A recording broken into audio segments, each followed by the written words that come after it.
Hi everyone, welcome. FPLMattDay here, and this is my FPL forward tier list for the 23 to 24 season. These are the best forwards and the worst forwards to avoid as well for the new season, which isn't too far away. Most of you have already seen my tier list for goalkeepers, defenders, and midfielders, which you can find in my channel if you haven't seen these already or want to give them another watch. If you are new here, please hit that subscribe button, like the video as well, and get your comments in. Let me know what you think on my tier list. Have I got it right? Have I got anything wrong? Please let me know. All feedback is appreciated. But I'll get straight into it. I'm going to share the screen and go through my list and let you all know about my tier strategy that I've gone with and what I've decided to use. So let's have a look here, and you can see on screen there, bottom tier for this one is called the when the ball hits your head, it's Zamora category. So these are the complete avoid players on the tier list. For those that know the famous song, which was sang by Fulham fans back in the day, or potentially West Ham fans, when the ball hits your head, it is Zamora. I think it was rival fans that used to sing it about, the former Fulham and West Ham striker. Then the next tier is those ones where they're up and coming. There's some potential there. You put them in, but you might not get goals every week. It's the Evan Ferguson tier, obviously up and coming Brighton striker. So he's got his own tier so far for this season. Then I've got the ones that they score pretty much every single week. Top strikers. It's Shearer round in relation to Alan Shearer. But as amazing, incredible Shearer was, Premier League's all-time top scorer, there was another player that was obviously so special. Goals, assists, skill, the lot. The Thierry Henry category at the top. So these are the must-haves in FPL.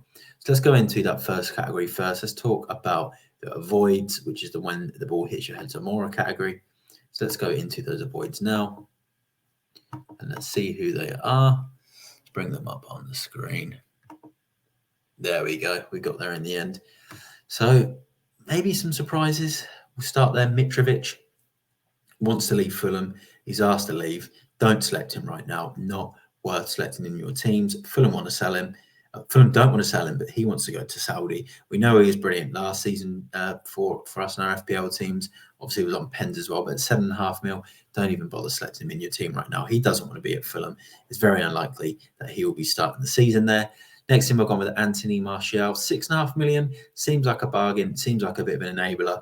But he always flatters to deceive for me. Now he's been classified as a striker historically. Prior to last season, he was classified as a midfielder, and he was worth it then. But yeah, don't get in the Martial trap for me. Doesn't get enough consistent minutes or goals. And then Raul Jimenez, 5.5 million. It seems cheap, but he's just not the same Raul Jimenez that we knew initially back in the day in FPL.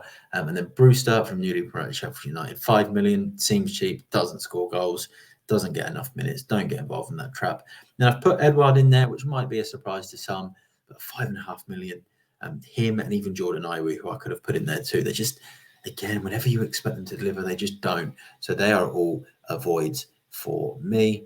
So let's go into the next category, which is the Evan Ferguson tier. And you'll see that Evan Ferguson, he's not even on that tier.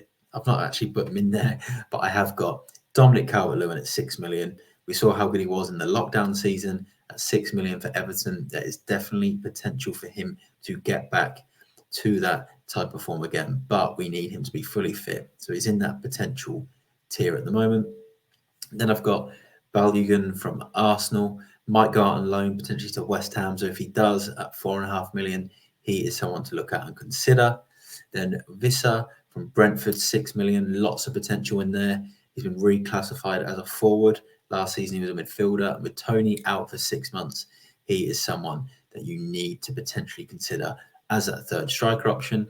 Then I got Danny Ings. He's been on a bit of good form for West Ham in pre-season, scoring some goals. We know how good he can be when he had that phenomenal couple of seasons at Southampton. Some good form for Aston Villa as well a few years ago. And at 6 million again, potentially a strong third striker if he's fit and if West Ham end up starting him every game. And then Darwin Núñez, some people might have expected him to be in a higher category, but 7.5 million. Liverpool got lots of forwards. They're going to rotate a lot there. We don't know if he's nailed, but if he is, there's definitely lots of potential. So he is in that Evan Ferguson category. So let's go to the next tier. So the next tier is the It's Shearer tier. So these are the players score goals most weeks. Not every week, they're not quite Thierry Henry category, but they do score most weeks. So I've gone with Nkunku, who is new to the league. But when he was at Leipzig, plenty of Bundesliga goals, and it's 7.5 million in, Chelsea didn't do well last season. But traditionally, they perform well in the league. Predominantly one of the top four sides. New manager under Pochettino. You'd expect Nkunku could be an absolute steal. Lots of goals. We know him from UCL Fantasy, so I've put him in there because he did show in Bundesliga he scores plenty of goals every week. I know the same happened with Werner, and it didn't happen when he was at Chelsea, but I think right now he's a real solid potential option. And then Ollie Watkins, 8 million. Villa are going to do well, in my opinion, under Emery. If he can hit 15 plus goals with his pens, assists, the way he works, bonus points, real good option. Then the two Newcastle strikers, Callum Wilson, Isaac as well, 8 million for Wilson. So he's gone up because of his good end of season form. And we saw that he was on pens.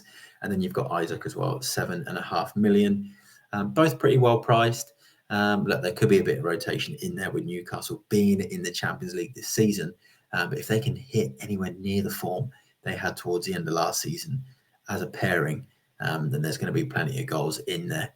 And then the final one, a lot of people would have expected Evan Ferguson to be in his own Evan Ferguson tier at 6 million, but I've put him in there in the It's Shearer because if he gets the starts every week, which might not happen, but if he does, and it starts consistently over that first 6 or 7 games, I think he's going to score points most weeks. He's looking brilliant for his age, link-up play, goals as well. So really, really liking the look of him.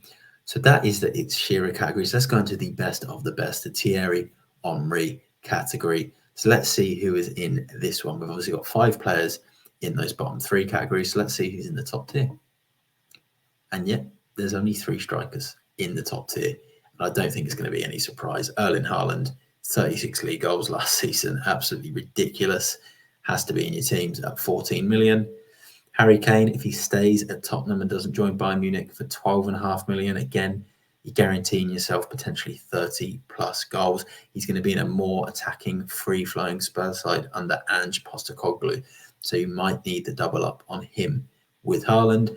And then a few people might have said he should be in the It's Shearer category, but Jesus is in the top category because 8 million in a high-performing Arsenal team with such a big selection, he's almost going to have to be a must-have in your sides. And we saw what he could do when he was on form and fit early on last season, 19-point haul against Leicester early on. And he was an absolute must-have that day and in the early part of last season. And you expect him to have a better second season with more goals and hopefully, from an FPL perspective, less injuries in there as well. So that is on screen my full FPL forward tier list for the 23 to 24 season. There you have it. That's my last tier list. I've done the goalkeepers, defenders, midfielders, and now forwards. So let me know what you think of this list in the comments. Please hit the subscribe if you are new here and haven't done already, and that notification bell so you don't miss an upload. Hit the like button as well. Much appreciated if you do. And remember, there's going to be plenty of content from now to the end of the season with my more videos on my drafts, plenty more shorts and FPL tips to come as well. So don't miss them. And I'll be back for the live podcasts in the new season as well, which will be live from the UK when I'm in the UK. And I'm going to be at the Fantasy Football Fest. So if anyone watching this is at the Fantasy Football Fest, hit me up in the comments, let me know, and come and say hello. So we'll leave it at that. Thanks for everyone that has tuned in. Hope you enjoyed the video. Hope you liked the tier list, even if you didn't agree. But if you did agree or even disagree, let me know in the comments and all your thoughts. And I will see you all in the next one. Thanks for that. I'm FPLMattDay. Bye for now.